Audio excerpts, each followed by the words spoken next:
ఈశాన్యము నైరుతులలో మెట్లు అనేటివి ఉండనే కూడదు. తరువాత మొదటి ప్రాధాన్యత వాయువ్యంలో ఇస్తాం మెట్లు పెట్టేందుకు. అటు కుదరకపోతే ఆగ్నేయంలో ఇస్తాం. ఏది బయట పెట్టుకునే వాళ్ళకి కొంచెము పొడవు వెడల్పును బట్టి ఒక ఇంట్లో పొడవు ఎక్కువ ఉంటుంది, వాళ్ళకి కొంచెం అడ్జస్ట్మెంట్ చేస్తాం. పొడవు తక్కువ ఉన్న వాళ్ళకి కొంచెం చిన్న అడ్జస్ట్మెంట్ చేస్తాం. అంటే వాళ్ళకు యోగించేదానికి తగ్గట్టుగా ఇప్పుడు పొడవు ఎక్కువ ఉండే వాళ్ళకి చెప్పినట్టుగా పొడవు తక్కువ ఉండే వాళ్ళకి చెప్పం. అవి మాకు అర్థమవుతుంది. ఈ ఇంటికి ఏ విధంగా చేస్తే బాగుంటుంది, తాపలు ఏ విధంగా మెట్లు ఏ విధంగా పెడితే బాగుంటుందని ఆ విధంగా పెడుతూ ఉంటామండి. అద్దె ఇంటికైనా సొంత ఇంటికైనా మినిమం పట్టించుకోవాల్సిన కొన్ని ఇంపార్టెంట్ పాయింట్స్ అంటే ఏం చెప్తారు? అవి మంచి దారి ఇంట్లోకి, ఈశాన్యపు దారులు.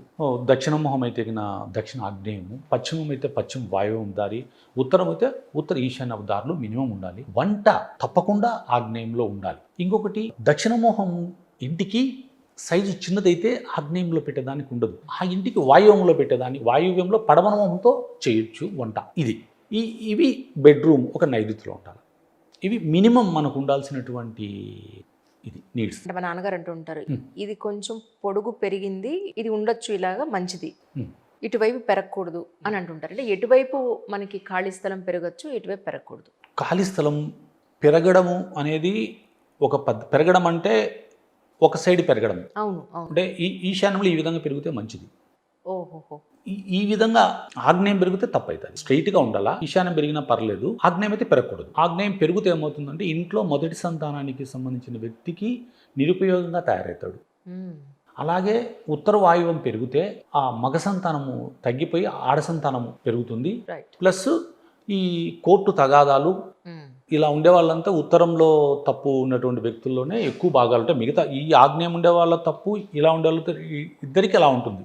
అలాగే పూజ రూము ఎక్కడ ఉంటే మంచిది అంటారు? పూజ రూము ఒక నైరుతి తాపల మాదిరే, మెట్ల మాదిరే, ఒక నైరుతి ఒక ఈశాన్యం రూము తప్ప మిగతా ఎక్కడైనా పెట్టుకోవచ్చు. ఇంకోటి ఏంటంటే ఈశాన్య మూల పెట్టద్దండి. ఈశాన్యం పూర్తి స్థాయి ఈశాన్య మూల పెట్టకూడదండి. అది మనకు ఉండాల్సింది. ఈశాన్య మూలలో ఎవరైతే పెట్టినటువంటి వ్యక్తులు పూజ రూమ్ పెడితే ఆ కట్టి ఓపెనింగ్ చేసిన రోజు నుంచి 9 సంవత్సరాల లోపు, 6 నుంచి 9 సంవత్సరాలు ఖచ్చితంగా యాక్సిడెంట్ అయ్యి వాళ్ళకు తలకాయకి దెబ్బ తగులుతుంది ఒకటి. ఇంకొకటి అంటే దానికి తోడు నైరుతులు ఏదైనా తప్పులు ఉంటే మరణం సంభవించే పరిస్థితి కూడా ఉంటుంది. ఆ ఈశాన్యం అనేది ఈ తూర్పును మేము ఒక 3 రకాలుగా విభజిస్తుంటాం. ఒకటి 9 భాగాలకు విభజించి ఏది వాటర్ సంపుకు, సెప్టిక్ సంపుల కోసము ఆ మెజర్మెంట్ తీసుకుంటాము. ఈ దేవుడిది వచ్చే కొద్దీ 25% ఈశాన్యాన్ని 25% ఆగ్నేయాన్ని తీసేసి మిగతా 50% లోపల మీకు ఎక్కడ వెసులుబాటు ఉంటే అక్కడ మేము చెప్తాము, అక్కడ చేసుకోవచ్చు. అది ఒకటి. ఎక్కడ తూర్పులో పెట్టు. ఉత్తరంలో కూడా మనము ఫేసింగ్ అనేది దేవుడిని మనము తూర్పు వైపు కన్నా పెట్టచ్చు, పడమర వైపు కన్నా పెట్టచ్చు. మనకు మనసుకు ఏ విధంగా నచ్చితే ఆ విధంగా. మా ఆవిడ ఇంట్లో ఉంది, మాది ఇంట్లో తూర్పుపల్లెలో, ఆమె తూర్పుకు పెట్టుకోవాలి. దేవుని తూర్పు పెట్టుకొని తను వెస్ట్ ప్రార్థిస్తుంది. మన ప్రార్థన ముఖ్యం దేవుడికి. ఎక్కడ ఆ ప్రదేశంలో ఎక్కడైనా కూడా నువ్వు ప్రార్థించవచ్చు. ఈ విధంగా అందులేడు ఇందెందు వెతికినా అందందేగలడు, అంతే. భగవంతుడు లేని ప్లేస్ ఎక్కడుంచి చెప్పండి ఉంటాడు. మనము ప్రార్థించడానికి కొరకు మాత్రమే ఒక ప్లేస్ చూసుకుంటాం. ఎందుకు? మనకు మనస్సును లగ్నం చేసుకొని దేవుని ప్రార్థించేటందుకు మాత్రమే స్థలాలు తప్ప దేవుడు అంతా ఉన్నాడు, చాలా గొప్పవాడు. తర్వాత ఇప్పుడు కొత్తగా అపార్ట్మెంట్స్లో సర్వెంట్ క్వార్టర్ ఒకటి ఎక్స్ట్రాగా కట్టిస్తున్నారు. తర్వాత స్టోరేజ్ రూమ్ కూడా ఎక్స్ట్రా కట్టిస్తున్నారు. ఈ రెండు ఎక్కడ ఉంటే బెటర్గా ఉంటుంది? జనరల్గా కిచెన్ పక్కనే వీళ్ళు స్టోరేజ్ రూమ్ అని కడుతూ ఉన్నారు. మంచిదండి, కట్టుకోవచ్చు, నో ప్రాబ్లం. మరి సర్వెంట్ క్వార్టర్కి ఒక చిన్న రూమ్ కూడా కడుతున్నారు. దాన్ని అక్కడే ఈ మన నైరుతికి ఆగ్నేయానికి మధ్యలో స్టోరు పక్కనే ఈ వీళ్ళకి ఇవ్వచ్చు.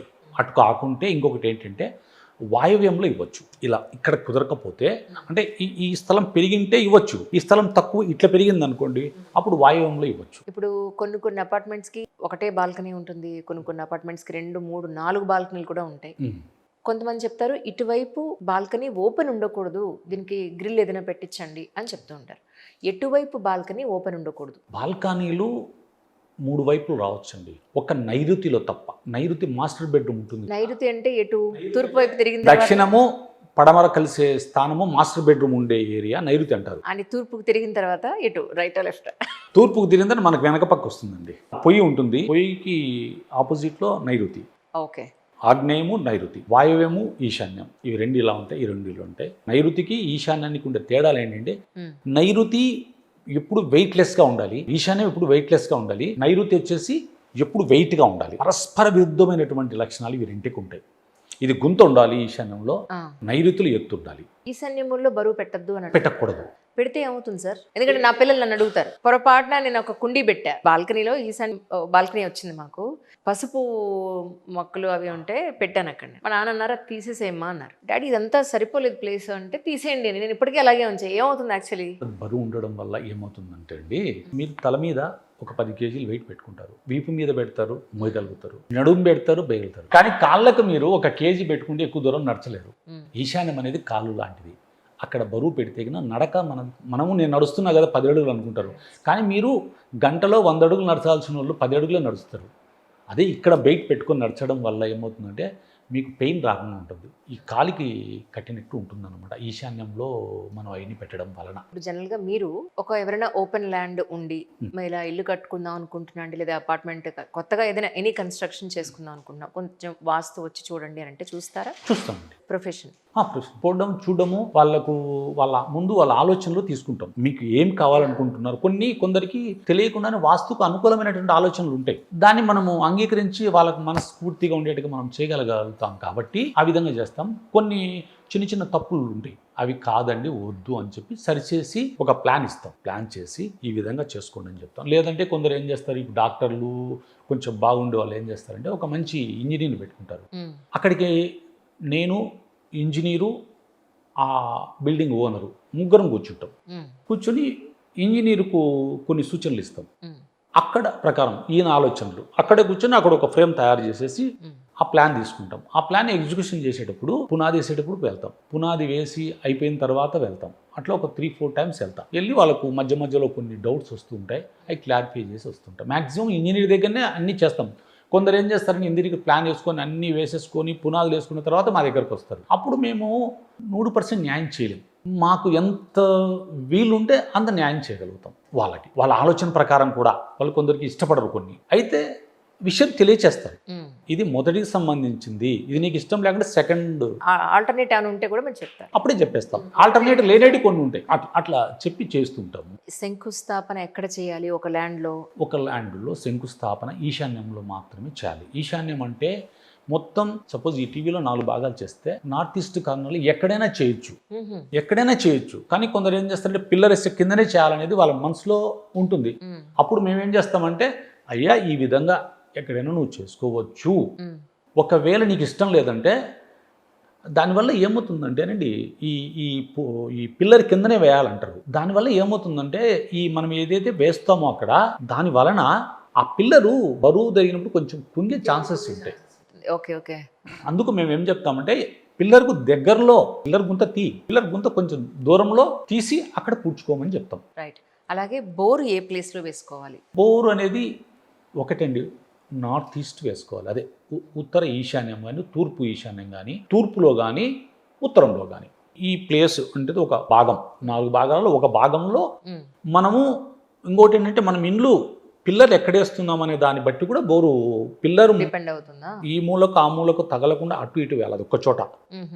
అంటే ఇక్కడ వాస్తు ప్లస్ ఆర్కిటెక్ట్ ఇద్దరు కలవాల్సిందే. కలిస్తే ఏమవుతుందంటే బెటర్ వస్తుందండి. మళ్ళీ ఇక్కడ కాదని అక్కడ మళ్ళీ ఈ టైం వేస్ట్. నేను ఒకటి చెప్తా, ఆయన ఇంకోటి చేసిస్తాడు. టైం అంతా నాకు వేస్టే, ఆయనకు వేస్టే, ఈయనకు వేస్టే. అందుకని మొదల నుంచి వచ్చిన వాళ్ళకి అందరికీ అక్కడ నుంచే స్టార్టింగ్ నుంచే మనం పట్టించుకోవాలి. రైట్. ఇప్పుడు కొత్తగా మనకి రెయిన్ వాటర్ హార్వెస్ట్ ఒకటి పెట్టుకుంటున్నారు కదా సార్, అంటే బోర్ పక్కనే ఇది పెట్టుకోవచ్చా? అంటే సైంటిఫిక్ గా ఒక రకంగా ఉంటుంది, మరి వాస్తుపరంగా ఎక్కడ పెట్టుకోవచ్చు? ఇప్పుడు బోర్ మనం ఎక్కడైతే వేస్తామో అక్కడే కూడా తీసుకొని వేసుకోవచ్చు. లేదంటే ఇప్పుడు నేను ఎక్కడైతే బోర్ వేసుకోవచ్చు అని మీకు చెప్పానో ఆ ప్రాంతంలో ఎక్కడైనా కూడా మీరు వేసుకోవచ్చు. బాత్రూమ్లు, లాట్రిన్స్ మన కిచెన్కి బాత్రూమ్లకి బయటే ఉండేవి. ఇప్పుడు మళ్ళీ ఆ పద్ధతి కొంతమంది పాటిస్తున్నారు. అంటే బెడ్రూమ్స్లో పెట్టుకోకుండా బాల్కనీలో కొంతమంది షిఫ్ట్ చేసుకుంటున్నారు. లేదు ఇండిపెండెంట్ హౌసెస్ అయితే మనం కొంచెం దూరంగానే కడదామనే ప్లాన్లో ఉన్నారు. సో ఆల్ ఓవర్గా మీరు రెండింటి విధానంగా చెప్పండి, అపార్ట్మెంట్ విధానంగాను, ఇండిపెండెంట్ విధానంగా. 2 విధాలు చెప్తా. వాస్తు ఒక 12వ శతాబ్దానికి పూర్వం ఎప్పుడో అప్పటి నుంచి వెలుగులోకి వచ్చింది అంటే వాస్తు గురించి. అవును. అప్పుడు ఎవరు కూడా బహిరంగ ఉంటే బయటికి వెళ్ళాలి తప్ప ఇంట్లో లేవు. సో ఒకవేళ ఎవరన్నా ఈ 100 సంవత్సరాల నుంచి ఈ కల్చర్ మనకు వచ్చింది, ఏది బయట కూడా కట్టేది దీని కొరకు. సో ఇంట్లో కట్టేవాళ్ళం కాదు. ఇప్పుడు ఏమైంది, మనిషి నడక కానీ సెక్యూరిటీ పర్పస్, నైట్ బయటికి వెళ్తే కానీ దొంగలు వస్తే ఇబ్బంది వస్తా అనే పద్ధతిలో ఇంటి లోపలనే కట్టుకునే వాతావరణం వచ్చింది. సో ఇంటిలోనే మనం కట్టుకోక తప్పదు. కట్టుకునే దాని కొరకు ఉన్న దాంట్లో మేమేం చేస్తున్నామంటే, ఇది అందరూ మంచిగా చెప్పొచ్చు, చెడుగా చెప్పొచ్చు, కానీ నేనేమంటానంటే తప్పనిసరి పరిస్థితిలో ఉండేదని. ఇది రెండు ఒక ఏరియాలో ఎత్తు రావడం ఎంత తప్పో, ఇంకొక ఏరియాలో తగ్గు రావడం కూడా అంతే తప్పే. సో దీన్ని తప్పుగా ఒప్పుగా లేకుండా మిడ్ పాయింట్లో పెట్టేస్తాం. ఇది తప్పు కాదు, ఇది ఒప్పు కాదు, ఉండడమే తప్పు, తప్పదు. సో దాన్ని మంచి వైపు ఉండేట్టుగా మేము అరేంజ్ చేస్తాము మా తెలిసిన వాళ్ళు అడిగినప్పుడు. రైట్. జనరల్గా ల్యాండ్స్కేపింగ్ అనేది ఒకటి ఉంది ఇప్పుడు కొత్తగా, ఏంటంటే నేచర్తో కలిపి ఉన్న స్టోన్స్ని, ఉన్న మొక్కల్ని డిస్టర్బ్ చేయకుండా, మా డైరెక్టర్ తేజ గారు కూడా కట్టారు యాక్చువల్లీ. నేచర్ని ఎక్కడ డిస్టర్బ్ చేయలేదు ఆయన, చేయకుండా ఈవెన్ మీరు నమ్మరు, పార్కింగ్ కూడా ప్లేస్ పెట్టుకోలేదు ఆయన. గేట్ బయట పార్కింగ్ పెట్టుకున్నారు. వెళ్ళే వే కూడా ఎక్కడ స్పెషల్ వే కూడా ఎక్కడా ఇవ్వలేదు. ఒక రాళ్ళు వేసుకుంటూ వెళ్ళారు, ఆ మొక్కల మధ్యలోంచే వెళ్ళాలి యాక్చువల్గా.